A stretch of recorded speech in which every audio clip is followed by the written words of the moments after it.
Good morning, everyone. I want to talk to you today about a client I had yesterday, and she invited me to share this story with you.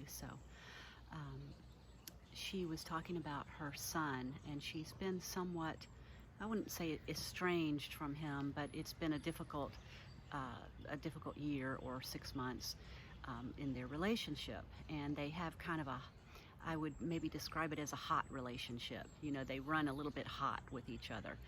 And so my client and I spent a good bit of time talking about expectations versus agreements and the dance of a relationship. And so she was excited and nervous to try some of the things that I was talking to with her.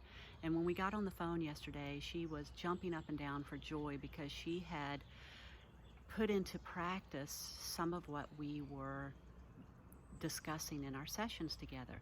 So she said that they were in a discussion on the phone, and he started to raise his voice and get pretty hot, and it she began to become frustrated. And then she said, you know what, to herself, she said, I'm going to change the dance step here. And whenever you change a dance step with with someone you're in a relationship with, what I mean by that is you're changing the way you normally um, react or participate in the relationship. So if you've been in a relationship for a long time with someone, you have a way of being with one another, and it's kind of a habitual way, and it's either working or it's not working. If it's not working, then you might want to consider changing your dance step with your partner. So the thing is, though, when you change a step, very often you'll find that the person you're in a relationship with does not like it because it's new, it's uncomfortable, it's awkward. And so they may push back to get you to come back into the familiar dance. Even if it's not working well, it's familiar, it's comfortable. So you have to be aware that the person you're trying to change the dance step with may resist it first. And in some cases, the other person absolutely, even over a long period of time, refuses to change the dance step, in which case you have the choice to either go back to that dance or to stay out of the dance altogether. I mean, that does happen at times, so you have to be aware of that. But in her case, what she did was twofold. The first thing she did was she dropped her expectations for him to be and act and behave in a certain way. She dropped them.